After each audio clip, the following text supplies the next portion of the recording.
이 시간 우리 예배하는 분들을 바라보면서 이렇게 인사해 보겠습니다. 예배자로 살아갑시다. 예배자로 살아갑시다. 우리 한 번 더 인사할 때요. 가정에서도 예배자로 살아갑시다. 가정에서도 예배자로 살아갑시다. 2023년 싱가포르 한인교회 주제는 복음의 사람 예배자로 살게 하소서입니다. 더욱이 오늘은 앞서 광고를 들으신 것처럼 그 원포인트 본문으로 예배를 드립니다. 이 원포인트라고 하는 것의 핵심은 영유아부로부터 시작해서 청년부와 장년부에 이르기까지 본문 말씀이 동일하다는 것입니다. 이것을 맞추는 이유 중에 하나는 주일 예배도 있지만 가정에서 여러분이 자녀들과 함께 동일한 본문으로 예배 가운데 받은 은혜, 또 설교 말씀을 통해 받은 은혜를 함께 나누십시오라고 하는 의미가 있습니다. 아울러 매월 첫 번째 주일이 지난 목요일에는 또 온라인 가정 예배가 송출이 되기도 합니다. 때로는 함께 나누기가 어려운 가정은 또 온라인으로 가족들이 함께 가정에서 예배를 드리면 좋겠습니다. 그런데 오늘 우리가 하나님의 말씀을 좀 읽으면서 어떤 생각이 드냐면 오늘 말씀의 흐름 중에 하나가 이 죄에 대한 이야기를 하시겠구나, 이런 생각을 하실 수 있습니다. 이 죄라고 하는 것은 요즘 우리들이 듣기에는 좀 거북스럽다고 혹은 꺼려하거나 무거운 주제라고 생각하는 경향이 있습니다. 특별히 요즘 현대인들은 그런 죄에 대한 설교보다는 오히려 위로와 격려, 우리의 삶이 얼마나 고단하고 힘이 듭니까? 그러니까 주일 예배 한 번이라도 주님의 은혜와 위로를 받았으면 좋겠다라고 하는 거와 또 힘든 삶의 자리에서 주님의 축복과 이 형통의 주제로 이 말씀을 듣고 싶어하는 경향이 많이 있는 것 같습니다. 그런데 우리가 성경 말씀의 핵심, 성경의 흐름 중에 하나는 이 가장 큰 하나님의 축복이 구원이라고 하는 것입니다. 그 부분에 대해서 우리가 다 동의하지 않겠습니까? 그런데 그 구원은 어디서부터의 구원인가? 어디서부터 시작된 구원을 이야기하는가? 그 시작점이요, 여러분, 죄라고 하는 거예요. 죄에서 우리를 구원한다는 거예요.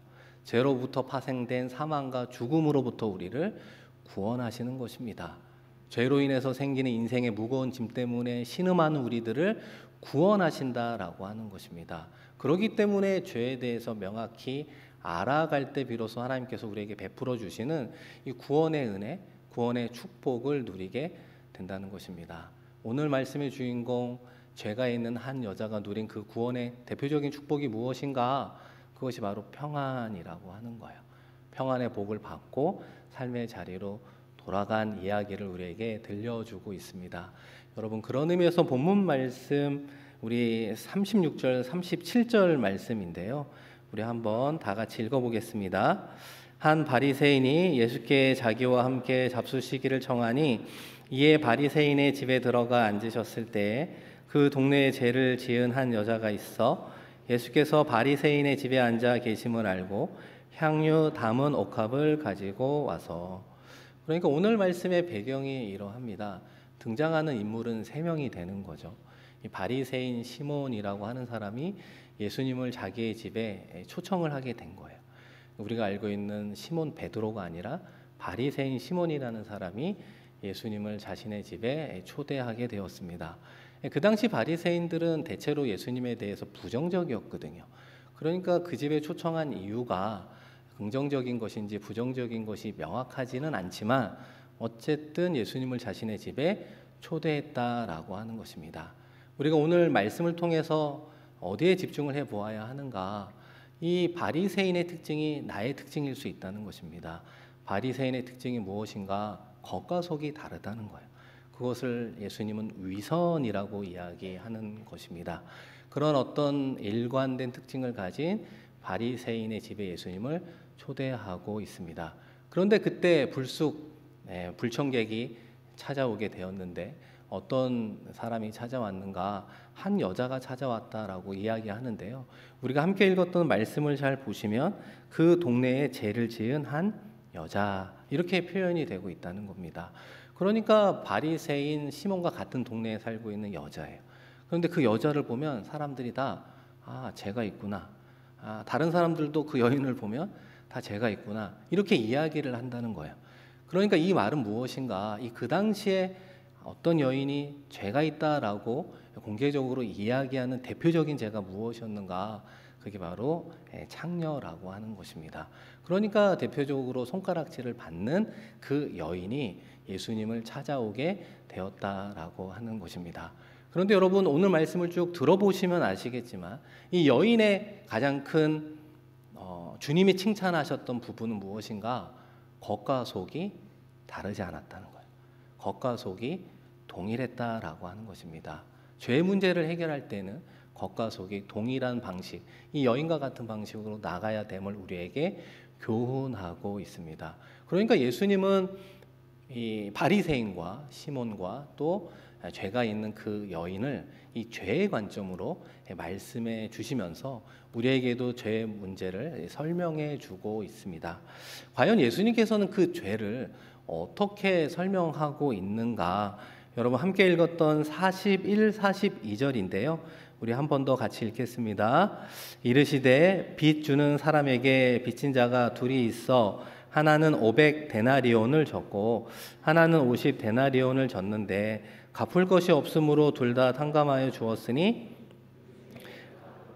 사랑하겠느냐. 예수님께서 바리새인과 그 여인을 향해 그리고 우리를 향해 설명하는 죄의 설명의 방식은 객관적인 방식입니다. 그러면서 비유로 들었던 것처럼 죄는 빚이다라고 하는 것입니다. 여러분 빚 이런 이야기를 들으면 동서고금을 막론하고 우리 모두는 다 일치하는 생각이 있습니다. 빚을 지면 빚을 갚아야 된다라고 하는 것입니다. 그 빚을 갚을 때 비로소 우리는 자유할 수 있다라고 하는 인식을 가지고 있다는 것입니다. 여러분 그 부분에 대해서 부인하는 사람은 없을 것입니다. 그렇죠. 그래서 우리의 가정의 빚이 커지면 커질수록 그만큼 근심 걱정이 많은 것 아닙니까? 그런데 여러 가지 과정과 시간을 통해서 그 모든 빚을 다 갚았을 때 비로소 참된 자유를 누릴 수 있는 것 아니겠습니까? 빚을 지게 되면 돈으로 다 갚을 때 자유할 수 있다라고 하는 것이 객관적인 사건인 것처럼 이 성경은 오늘 죄를 우리에게 주관적인 것이 아니라 객관적인 것이다라고 이야기하는 거예요. 다시 말하면 우리는 죄의 빚을 진 사람이다라고 하는 거예요. 그렇기 때문에 우리도 죄의 빚을 지었기 때문에 그 죄를 갚을 때 비로소 자유를 누릴 수 있다 말씀하고 있는 것입니다. 그런데 문제는 누구로부터 시작되는가? 이 바리새인 시몬으로부터 시작이 된다는 거예요. 이 바리새인 시몬은 이 죄에 대해서 이와 같이 객관적으로 받아들이는 것이 아니라 주관적으로 받아들이기 시작합니다. 상대적으로 바라보고 있다는 것입니다. 심지어는 나는 빚을 진 사람이 아니야. 다시 말하면 나는 죄를 지은 사람이 아니야. 라고까지 인식하고 있다는 거예요. 왜냐하면 앞서 말씀드린 것처럼 시몬은 바리새인이었거든요. 바리새인의 입장에서 보면 겉으로 드러난 그의 행실 속에는 아무런 죄가 없다고 여기고 있기 때문에 그렇습니다. 내가 보기에는 내 주관적인 생각과 해석과 바리새인이라고 하는 신앙의 모습을 통해 나는 상대적으로 죄가 없는 사람이야 라고 하는 인식 속에 살아가고 있다는 것입니다. 그런데 여러분 앞서도 말씀을 드린 것처럼 죄라고 하는 것은 내가 어떻게 느끼느냐가 중요한 것이 아니라고 하는 거예요. 한 걸음 더 나아가 다른 사람이 어떻게 이야기하느냐라고 하는 것으로 성경에서 말하는 죄가 성립하는 것이 아니라고 하는 것입니다. 성경에서는 그 죄를 어떻게 이야기하는가? 하나님이 나의 행동과 동기와 인생을 어떻게 보느냐? 그 죄가 되느냐 안 되느냐의 기준은 하나님으로부터 나오고 있다는 것입니다. 그렇기 때문에 여러분 하나님께서 정하신 기준을 모르면 우리가 죄가 무엇인지를 알 수 없다는 것이죠. 성경이 죄로 선언하는 것, 하나님께서 죄로 선언하는 것이 바로 죄가 되는 것입니다. 그런 면에서 우리가 익히 알고 있는 말씀 한 구절이 있죠. 그 로마서 3장 23절에 보면 모든 사람이 죄를 범하였음에 하나님의 영광에 이르지 못하였다라고 말하는 것입니다. 이것이 하나님께서 우리를 바라보는 죄의 스탠스라고 하는 거예요. 모든 사람 중에 저도 포함되고 여러분도 포함되는 것 아닙니까? 우리 모두가 죄인이다라고 하는 것으로부터 우리의 신앙생활은 시작되고 있다는 것입니다. 그런 의미에서 예수님께서 두 빚진 자의 비유로 좀 더 구체적으로 이야기를 해주고 있는데요. 500데나리온을 빚진 자가 있고 50데나리온을 빚진 자가 있다고 말합니다. 이 데나리온이라고 하는 것은 노동자 하루의 품삯이니까 500데나리온을 하루의 노동자의 품삯을 100불로 계산하면 5만 불 정도 되는 것이고 50데나리온은 5천 불 정도 된다고 볼 수 있습니다. 그런데 여러분, 이 이야기의 초점은 무엇이냐? 죄의 경중을 따지는 것이 아니라 탕감에 초점을 맞추고 있다는 것입니다. 당연히 5천 불보다는 5만 불의 빚을 탕감받은 사람이 그 기쁨과 은혜를 누리게 되는 것 아닙니까? 그렇죠. 당연히 그런 것 아니겠습니까? 5천 불을 탕감받은 것보다 5만 불을 탕감받은 사람이 더 큰 은혜와 그 감사를 누리게 되는 것 아닙니까? 그런데 오늘 함께 예배하는 저와 여러분, 그리고 이 바리새인은 어떤 입장을 가졌는가? 이 두 사람의 비유를 들어보고 나는 50데나리온을 빚진 사람이구나. 그리고 창녀라고 말할 수 있는 저 여자는 당연히 500데나리온을 빚진 사람이구나 라고 생각을 한다는 것입니다. 그렇기 때문에 자연스럽게 이 바리새인은 50데나리온이라고 하는 가벼운 죄를 사함 받은 은혜만을 가지고 살아가게 되어 있다는 것입니다. 사랑하는 성도 여러분, 오늘 말씀을 통해서 주님께서 우리에게 해주시고 싶은 말은 무엇인가? 우리 모두가 죄인이라고 하는 것입니다.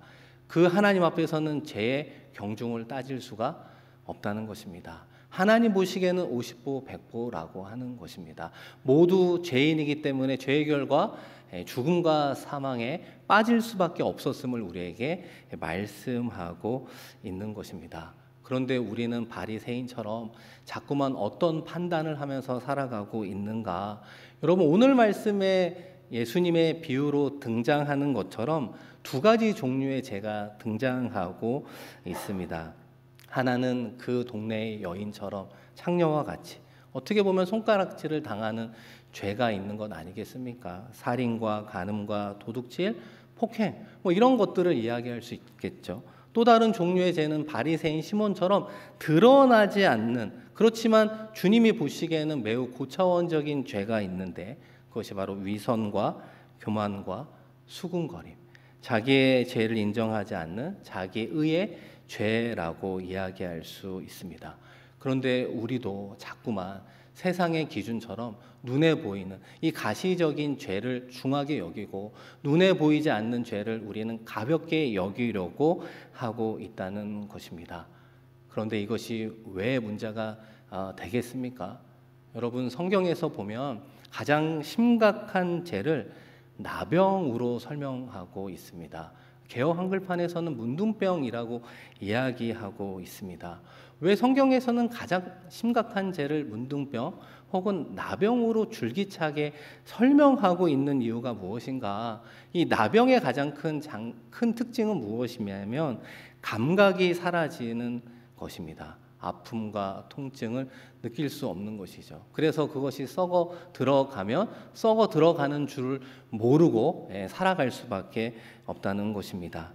하나님 보시기에 가장 큰 심각한 죄는 무엇인가? 우리의 눈에 보이는 죄의 경중을 따지면서 판단하는 그런 것이 아니라 죄에 대하여 아픔이 없는 우리의 양심에 화인을 맞은 우리의 심령에 부패된 그런 어떤 심령의 소유자라고 하는 것입니다. 죄를 지어도 아프지 않고 태평한 사람, 그것이 바로 영적인 나병 환자라고 하는 것입니다. 그런 나병 환자의 특징 중에 하나가 무엇인가? 교만함과 완고함이라고 하는 거예요. 그래서 여러분, 나병의 죄를 어떻게 정의하는가? 죄를 죄가 아니라고 여기는 죄라고 하는 거예요. 바리새인이 지금 어떤 죄에 빠졌습니까? 죄를 죄로 여기지 않는 죄에 빠져 있는 모습을 보게 됩니다. 왜 그렇게 빠졌는가? 이 죄의 기준을 하나님의 입장에서 바라보는 것이 아니라 자꾸만 나의 기준으로 바라보려고 하기 때문에 그렇습니다. 나의 기준으로 바라보며 살아가다 보니까 나는 하나님의 용서가 필요 없는 의인으로 착각하며 살아가고 있다는 것입니다. 그러나 반대로 주님은 바리새인을 바라보면서, 우리를 바라보면서 죄 있는 여자보다 더 사악하고 위선된 죄인으로 바라보고 있다는 것입니다. 반대로 왜 주님은 그 창녀를, 그 여인을 칭찬해 주게 되었습니까? 이 여인은 어떤 마음을 가지고 있었는가? 자신은 용서받을 수 없는 큰 죄인이라고 느꼈던 것입니다. 자신이 해결할 수 없는 그 죄를 누가 해결할 수 있습니까? 오직 예수님, 예수 그리스도가 해결해 줄 수 있기 때문에 불청객임에도 불구하고 나를 손가락질하는 사람들의 모임 속으로 들어가 그 주님을 만남으로 자신의 죄를 해결하려고 하였던 그녀의 믿음을 우리 주님께서 칭찬해 주었던 것입니다. 사랑하는 성도 여러분, 우리가 왜 이 죄의 문제를 심각하게 살펴보아야 할까요? 그 이유는 죄의 문제는 삶의 문제와 직결되기 때문에 그렇습니다. 나의 죄의 문제를 자꾸만 가볍다고, 눈에 보이지 않는다고 작은 것으로 여기다 보면 그 죄로 인해서 파생된 삶의 무게와 그 고통이 우리를 어렵고 힘들게 만들어가고 있기 때문에 그렇습니다. 그렇다면 내가 정말 영적인 바리새인과 가까운가? 아니면 그 주님을 찾아왔던 여인과 가까운 사람인가? 우리는 어떻게 구분할 수 있을까? 여러분의 삶의 한 주의 삶의 자리를 바라보면서 다른 사람들과의 대화 속에 혹시라도 내가 다른 사람들을 비판하고 정죄한 적이 없었는가? 여러분 한번 여러분의 대화와 여러분의 자신을 뒤돌아보았으면 좋겠습니다. 다른 사람들과의 대화 속에 내가 누군가를 긍정적으로 세우는 것이 아니라 부정적으로 깎아내리면서 비판하고 정죄한 적이 없었는가? 여러분, 그것이 이루어진 이유는 내가 의인이라고 생각하기 때문에 그래요. 내가 그 사람보다 나은 사람이라고 여기기 때문입니다. 내가 그 사람보다도 그래도 괜찮은 신앙인이지 라고 여기는 순간 우리의 입술을 통해 나오는 것은 타인을 향한 비판과 정죄라고 하는 것입니다. 그런데 반대로 이 창녀로 살아가는 죄 있는 여자는 다른 사람과의 대화 속에서 누구를 비판하고 정죄할 수 있었겠습니까? 한마디도 다른 사람을 향해 비판의 날을 세울 수가 없었을 것입니다. 왜냐하면 그 여인 스스로 나는 큰 죄인이라고 느끼고 인식하고 인정했기 때문에 그렇다는 거예요. 그런 사람을 통해서는 타인을 향한 비판과 정죄가 나올 수 없다는 것입니다. 그 사람이 하나님 보시기에 겸손한 사람이라고 하는 겁니다. 여러분, 우리가 오랜 신앙생활을 하면 할수록 이 영적인 바리새인처럼 작은 죄를 작게 여기려고 하는 우리의 연약함에서 벗어나야 되는 것입니다. 우리가 잘 알고 있는 사도 바울이 순교하기 직전에 나는 죄인 중에 괴수라고, 나는 죄인 중에 우두머리라고 라는 고백을 어떻게 했을까요? 그가 순교하기 직전이라면 그래도 성숙한 그리스도인으로, 그래도 성숙한 이방의 사도로서 얼마나 멋지게 살아간 인생인지 우리가 잘 알고 있지 않습니까? 그런데 어떻게 우리보다도 더 작은 죄를 더 크게 여기며 살아갈 수 있었습니까? 그것이 우리가 바로 지향해야 되는 방향이라고 말할 수 있습니다. 상대적으로 창녀로 살아가는 그 모습이 올바른 모습은 아닐지라도 이 여인은 그 죄의 문제로 인해서 더 이상 살 수 없기 때문에 내가 주님을 찾아갑니다라고 여기는 그 방향으로도 우리가 나아가야 되는 것입니다. 사랑하는 성도 여러분, 여러분은 한 주의 삶을 통해 얼마나 주님에게 간절한 기도를 올려드리며 살아가셨습니까? 어떤 사람들이 주님 앞에 간절히 기도하는가? 제가 목회자로 살면서 쭉 살펴보면 이 처음에 가정이나 삶의 자리나 직장이나 문제가 있을 때 바로 기도하는 사람은 거의 없습니다. 다 자신의 힘으로, 자신의 능력으로 해결해 보려고 하다가 두 손 두 발 다 든 사람이 그 문제를 가지고 주님 앞에 나와 기도하게 된다는 것입니다. 그런데 오늘 말씀은 한 가지 더 우리에게 무엇을 이야기하는가? 그 문제가 있는 상황과 환경 속에서 우리 주님께서 우리가 무엇을 인식하기를 원하는가? 그 문제로 인한 고통과 아픔을 위로해 주시지만 그 이전에 내가 죄인이구나라고 하는 것을 인식하고 나가야 된다는 것입니다. 문제와 고통과 해결과 그런 것만을 바라보면서 나아가는 것이 아니라 그 기도를 통해 우리가 주님을 만났을 때 고백되어지는 것은 나는 죄인입니다. 주님 나를 떠나십시오라고 하는 베드로의 고백처럼 내가 주님을 만났을 때의 첫 번째 고백은 내가 죄인입니다라고 하는 것. 그리고 그 죄를 사하여 주신 하나님의 은혜가 큽니다라고 하는 마음의 소유자가 됐을 때 그 다음부터 우리를 고통스럽게 하는 문제를 가지고 주님 앞에 기도하게 된다는 것입니다. 그런 일련의 과정을 우리 그 여인이 어떻게 보여주었습니까? 여러분 본문 말씀 44절 말씀인데요. 우리 한 번 더 같이 읽어보겠습니다. 그 여자를 돌아보시며 시몬에게 이르시되 이 여자를 보느냐? 내가 내 집에 들어올 때 너는 내게 발 씻을 물도 주지 아니하였으되 이 여자는 눈물로 내 발을 적시고 닦았으며. 이 초대를 예수님은 받았잖아요. 우리와 상황과 좀 다르지만 중동에서는 이렇게 집으로 초대를 받으면 가장 먼저 발을 씻을 물과 하인을 대하여 주는 것이 관례입니다.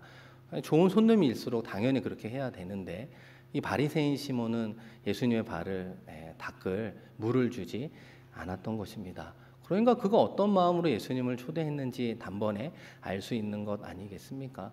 그런데 앞서 말씀드린 그 여인은 초대받지도 못했지만 예수님께 다가와 그 발을 닦아주기 시작했습니다. 그런데 무엇으로 닦아주었는가? 앞서 말씀드린 것처럼 물을 준비하고 오면 되거든요. 아니, 물로 발을 닦아주는 게 당연한 것 아니겠습니까? 그런데 그 여인은 그 물 대신에 무엇을 준비했느냐? 자신의 눈물을 준비했다는 것입니다. 여러분 도대체 얼마나 눈물을 흘려야 예수님의 발을 깨끗하게 적시어 닦을 수 있을까? 우리도 살다 보면은 크고 작은 아픔과 슬픔 가운데 눈물을 많이 흘리죠. 여러분의 인생 가운데 가장 펑펑 울었던 그 눈물로 아마 이 여인도 예수님의 발을 닦아 주었을 것입니다. 자신의 죄가 얼마나 크고 얼마나 흉악하고 그 죄를 얼마나 이제는 후회하고 이 모든 죄로부터 자유하고 싶어하는 그 간절한 마음을 담아 흘리는 그 눈물이 그 여인이 주님을 향한 마음이었던 것입니다. 여러분 한 걸음 더 나아가 그 눈물로만 발을 닦아주신 것이 아니라 준비한 옥합으로 향유 옥합을 우로 그 발을 기념해 주었음을 보게 됩니다. 여러분 요한복음 12장에 보면 이 향유 옥합을 깨트린 여인의 이야기가 등장하거든요. 그때 그 가격이 300데나리온이라고 이야기하거든요. 그러니까 어떻게 보면 1년치 연봉에 해당되는 향유 옥합을 이 여인도 깨트렸음을 보게 된다는 것입니다. 그 여인이 어쩌다가 몸을 팔게 되었는지 알 수는 없지만 밑바닥 인생 아니에요.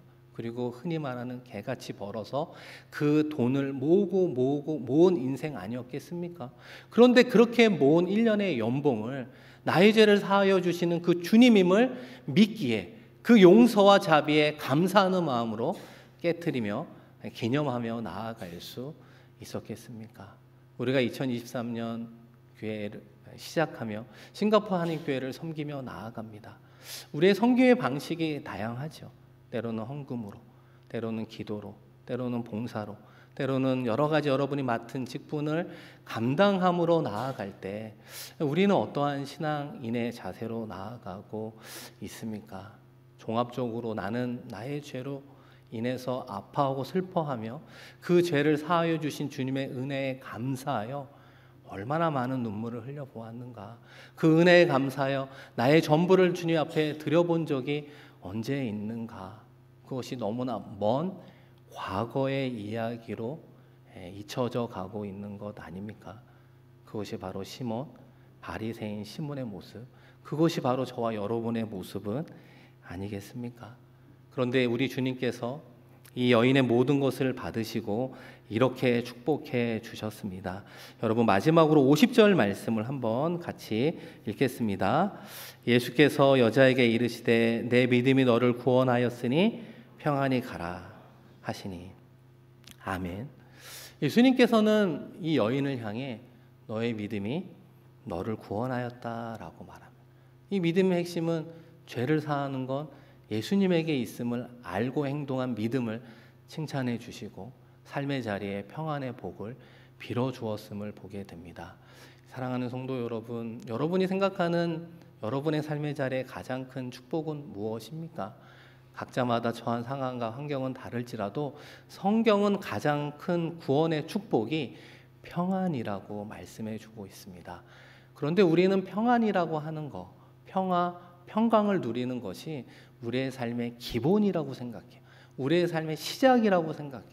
결코 그렇지 않습니다. 그것은 구원을 통하여 베풀어 주신 하나님의 가장 큰 축복이 평안이라고 하는 거예요. 잘 생각해 보면 우리의 자녀의 마음에 평강이 임하고 평안할 때 비로소 학생으로서 공부도 하고 또한 앞으로를 향한 미래의 꿈과 비전을 준비하며 나아가는 것 아니겠습니까? 여러분의 가정의 마음에 평안이 임할 때 최선을 다할 수 있는 것 아니겠습니까? 아내와 어머니로 살아가는 분들의 마음에 평강이 임할 때 다른 사람들에게도 그 평안의 복을 빌어줄 수 있는 피스메이커로 살아가는 것 아니겠습니까? 평안이 우리에게 주신 구원의 가장 큰 축복이라고 하는 것입니다. 사랑하는 성도 여러분, 바리새인 시몬처럼 우리는 작은 죄를 작다 여기지 말고 그것을 크다 여기는 은혜가 있기를 소망합니다. 그리고 그것을 크다 여길 때 이 여인이 주님을 찾아온 것처럼 내가 주님을 찾아가 이 죄를 해결하지 않고는 견딜 수 없습니다라고 하는 은혜의 마음의 발걸음으로 주님 앞에 나아가기를 소망합니다. 그럴 때 하나님께서 그 죄를 사하여 주실 뿐만 아니라 평안의 복을 빌어 주실 뿐만 아니라 우리의 삶의 자리에 크고 작은 문제와 그 고통도 주님께서 해결해 주시리라 믿습니다. 다시 한번 이번 한 주 평안의 복을 누리며 승리하는 저와 여러분 되기를 주님의 이름으로 축원드립니다. 우리 이 시간 함께 말씀을 기억하며 기도하겠습니다. 오늘 말씀에 등장하는 바리새인의 모습 가운데 나의 모습은 어떻게 드러나고 있습니까? 나도 의인으로 생각하고 있는 것 아닙니까? 나의 죄를 너무 가볍게 여기며 다른 사람을 판단하고 비판하는 자에 서 있는 것은 아닙니까? 그러나 하나님은 모든 죄가 크다라고 말씀해 주셨습니다. 하나님이 크다 하고 말씀한 그 죄를 우리도 크다 여길 수 있는 은혜가 임하기를 기도합시다. 우리가 한 번 더 기도할 때 그 여인이 주님을 찾아왔던 것처럼 주님 없이는 나의 죄를 사할 수 없는 우리의 유일한 구원자 예수 그리스도, 내가 그분을 만나겠습니다라고 하는 그 믿음으로 우리도 나아가게 하여 주시옵소서. 그럴 때 우리의 죄를 사하여 주시고 평안을 허락해 주시고 더 나아가 우리의 인생의 무거운 짐과 우리를 고통스럽게 짓누르는 그 모든 어려움 속에서 우리 하나님 구원해 주실 것입니다. 이 시간 말씀 기억하며 하나님께 간절히 기도하며 나아가겠습니다. 하나님 아버지, 2023년 복음의 사람 예배자로 살게 하소서. 나아가게 하시니 감사합니다. 우리가 날마다 하나님 앞에 예배자로 서게 하여 주시고 예배자로 설 때마다 내가 하나님 앞에 죄인임을 깨닫는 영적인 민감함을 더하여 주시옵소서.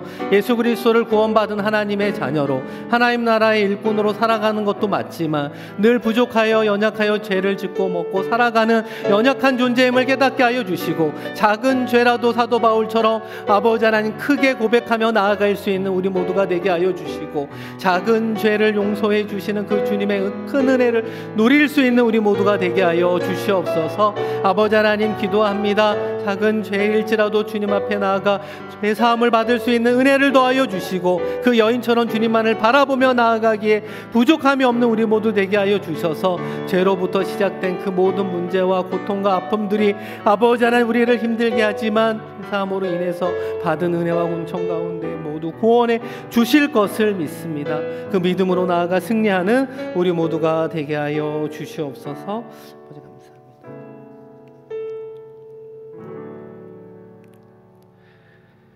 하나님 아버지, 오랫동안 주님을 믿으며 살아가면서 우리도 모르게 바리새인 시몬처럼 나의 죄를 작다 여기는 어리석음에 빠지지 않게 하여 주시옵소서. 모든 죄는 하나님 앞에 너무나 크고 죽을 수밖에 없는 큰 죄라는 것을 깨닫는 영적인 민감함을 회복시켜 주시옵소서. 아울러 그 여인이 주님밖에는 죄사함을 주실 수 있는 분이 없음을 깨달으며 믿음으로 나아갔던 것처럼 나의 모든 죄를 사하여 주실 우리의 구원자 예수 그리스도, 날마다 그 십자가의 보혈을 의지하며 하나님께로 나아가는 발걸음 삼아 주시옵소서. 아버지 하나님, 우리의 삶의 자리에 평안의 복을 빌어주신 것처럼 평안을 누리게 하여 주시고 평안 가운데 삶의 자리에서 승리하며 나아가게 하여 주시옵소서. 감사드리며 귀하신 예수 그리스도의 이름으로 축복하며 기도드립니다. 아멘.